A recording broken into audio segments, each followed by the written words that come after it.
Louvado seja nosso Senhor Jesus Cristo.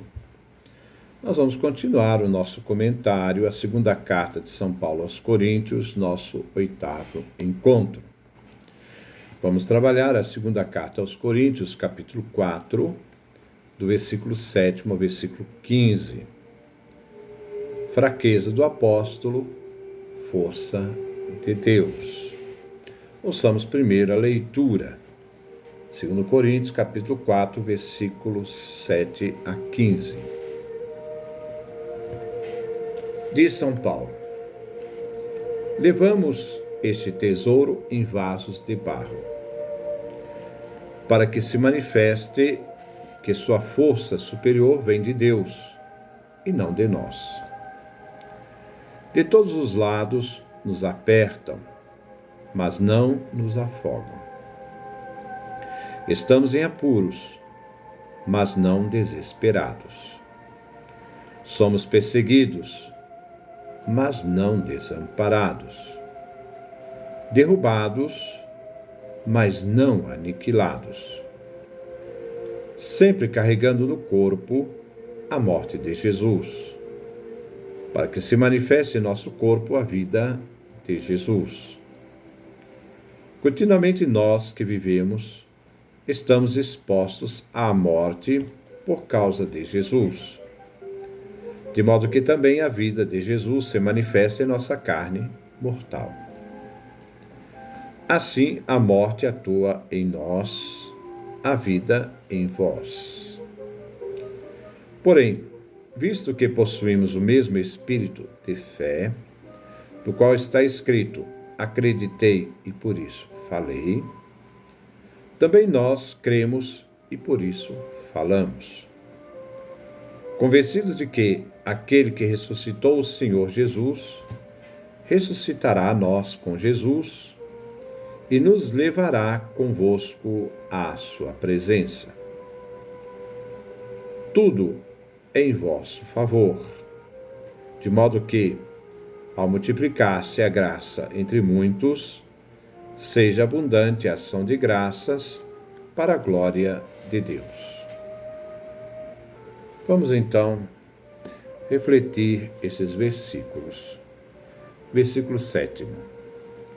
Todavia, este tesouro nós o levamos em vasos de barro, para que todos reconheçam que esse incomparável poder pertence a Deus e não é propriedade nossa. Vaso de argila. Pode referir aqui o vaso de barro, pode referir aqui a fragilidade de Paulo, ou compreender o corpo de argila em referência a Gênesis capítulo 2, versículo 7, o ser humano formado do solo, da argila, formado de Adamá. O trabalho apostólico é um tesouro encerrado num vaso de barro, de argila. Dentro do vaso de barro, está um tesouro precioso. Quem vê o barro, não vê o que está oculto dentro dele. Mas, por ser um vaso de barro frágil, é necessário uma proteção atenciosa e vigilante. Paulo afirma que se deve estar atento do tesouro que foi confiado, a ele. O ser humano interior, o ser humano exterior, é sujeito a sofrimento e morte. Contém dentro dele um tesouro precioso, uma vida espiritual. Deus transforma os seres humanos em vasos possuidores da graça divina, que vem de Deus. Nada tem de humano. Este poder pertence a Deus e não é jamais mérito, propriedade do ser humano. Versículo 8. De todos os lados nos apertam, mas não nos afogam. Estamos em apuros, mas não desesperados. De todos os lados nos apertam, é um adversativo, mas não nos afogam. Aqui indica o peso do sofrimento suportado pelo apóstolo. Estamos em apuros, mas, adversativo, não desesperados. Nunca se deixa o apóstolo ser abatido, pois ele é assistido pelo poder divino, que lhe dá forças para não ser derrotado. Isso vale também para nós. Paulo apóstolo, que vem perseguido por seus adversários, que procuram desprezar sua missão apostólica, que procuram destruir seu trabalho, minando sua autoridade junto à igreja de Corinto, que ele fundou, está sempre assistido pelo poder divino. Os inimigos até conseguem atingir a Paulo, mas não conseguem eliminá-lo nem matá-lo. Versículo 9. Somos perseguidos, mas não desamparados, derrubados, mas não aniquilados. Paulo fala na primeira pessoa do plural, mas se refere a ele. O apóstolo está em constante perigo diante de uma perseguição. Como perseguiram a Cristo Jesus, os cristãos são perseguidos. Jesus mesmo afirma no final das bem-aventuranças: felizes vós quando vos injuriarem, vos perseguirem, vos caluniarem, de tudo por minha causa. Mateus capítulo 5, versículo 11. Mesmo diante de tanta agressão e tentativa de matar, eliminar Paulo, ele não vem aniquilado, isto é, não recebe o golpe final, a morte. Versículo 10. Sempre carregando no corpo a morte de Jesus, para que se manifeste em nosso corpo a vida de Jesus. Paulo, em sua vida de anunciador do Evangelho de Jesus, está permanentemente entregue à morte e não pode deixar de refletir sobre todos os sofrimentos que o atormentam, diante daqueles que querem eliminá-lo, matá-lo, abatê-lo. Ele está numa luta, numa agonia, uma luta constante. Paulo testemunha que na sua vida, no seu corpo, ele carrega a morte de Jesus Cristo. Esta participação na morte de Jesus faz com que possa esta morte ser manifestada em seu corpo. Porque em seu corpo manifesta essa vida de Jesus. Lembramos aqui o próprio Paulo que escreve na carta aos Romanos: se com ele padecemos, seremos com ele glorificados. Capítulo 8, versículo 17. Isto é, nós só participamos da morte de Jesus pelo batismo e ressuscitamos com ele. Vou repetir. Nós já participamos, não é só não, nós já participamos da morte de Jesus pelo batismo e ressuscitamos com ele. Romanos capítulo 6, versículo 4. Será que Paulo passou por todos esses sofrimentos para sustentar uma mentira? Seria ele um louco, um sádico?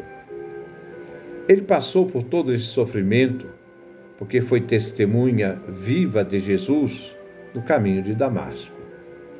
Jamais quis separar daquele que o resgatou, que o fez apóstolo dos gentios. E viveu intimamente, intensamente unido a Jesus, como ele disse na carta aos Gálatas: fui crucificado com Cristo, já não sou eu que vivo, mas é Cristo que vive em mim. Gálatas capítulo 2, versículo 19 e 20. Nada podia separar Paulo de Jesus, nada. Ele sofre, é ameaçado, mas se mantém fiel a Jesus. Esse Jesus que ele ama, esse Jesus que ele serve. Versículo 11. Continuamente nós que vivemos estamos expostos à morte por causa de Jesus, de modo que também a vida de Jesus se manifesta em nossa carne mortal. Jesus Cristo é modelo de vida dos discípulos. Ambos participam do mesmo sofrimento, enfrentam as mesmas lutas, agonias. Morte e vida de Jesus Cristo não é só uma atitude moral, que se deve seguir Jesus como cristão, mas uma entrega total, uma participação real, efetiva, na vida de Jesus Cristo. É nossa participação real, nossa entrega total à morte em razão de Jesus, nossa vida. Que a vida de Jesus se manifeste na nossa vida efêmera, passageira, nossa carne é mortal. Nós que vivemos a mortalidade como limite e debilidade da vida humana, numa participação total a Cristo Jesus, temos a vida de Jesus que se manifesta em nós, a graça da ressurreição, que como cristão nós já participamos pelo batismo. Essa graça foi dada na cruz e participamos dessa graça de uma forma muito presente através do batismo. Versículo 12. Assim a morte atua em nós, a vida em vós. Em Paulo opera a morte e a vida ela opera nos cristãos de Corinto e todos os cristãos em geral. Paulo tem consciência de ser mestre, guia, pai fundador da igreja de Corinto.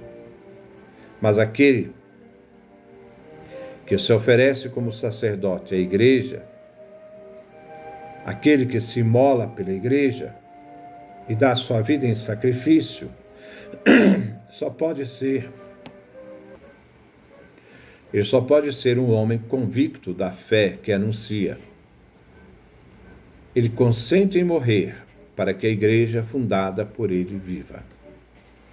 Versículo 13. Porém, visto que possuímos o mesmo espírito de fé, do qual está escrito, acreditei, por isso falei, também nós cremos e por isso falamos. É o Salmo 115, 116, versículo 10. Paulo está revelando seus sofrimentos e angústias. Sente sua fraqueza no dia a dia, mas sempre enraizado na fé recebida, que ele acreditou e se tornou então apóstolo. Por isso falei. A partir da fé vivida, no encontro com Jesus, ele confessa ao Senhor que o resgatou, ele enviou ao apostolado, e ele se tornou anunciador do Evangelho aos pagãos. A fé que surge pela ação do Espírito Santo é obra divina no ser humano.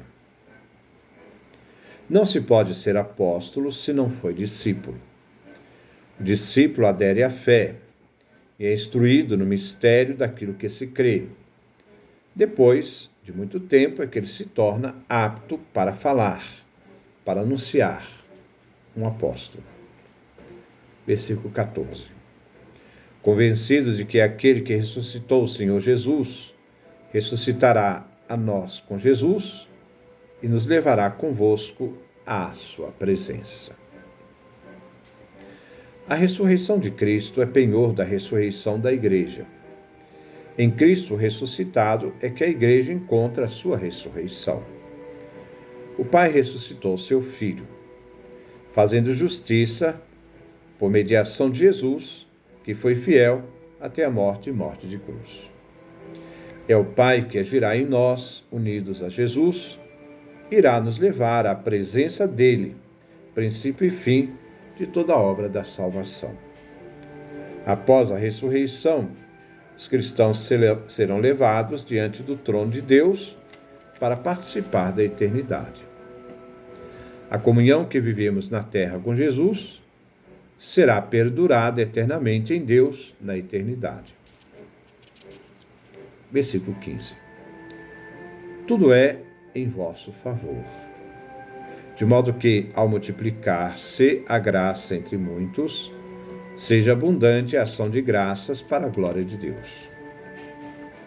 A vida do apóstolo e a igreja de Corinto formam uma unidade, como uma família. Paulo, fundador, o pai e a comunidade fundada por Paulo, filhos. Tudo que Paulo realiza é pela igreja de Corinto, pelos cristãos. Se deve buscar a glória de Deus. Tudo se consuma numa grande oração de louvor a Deus. Quanto mais cresce a igreja ao multiplicar-se a graça entre muitos, maior será o louvor a Deus, ação de graças dada ao Pai Eterno. Então, essa é a meditação que nós fizemos dessa passagem da segunda carta de São Paulo aos Coríntios. Que Deus nos dê a sua graça, a sua bênção, a sua face resplandeça sobre nós.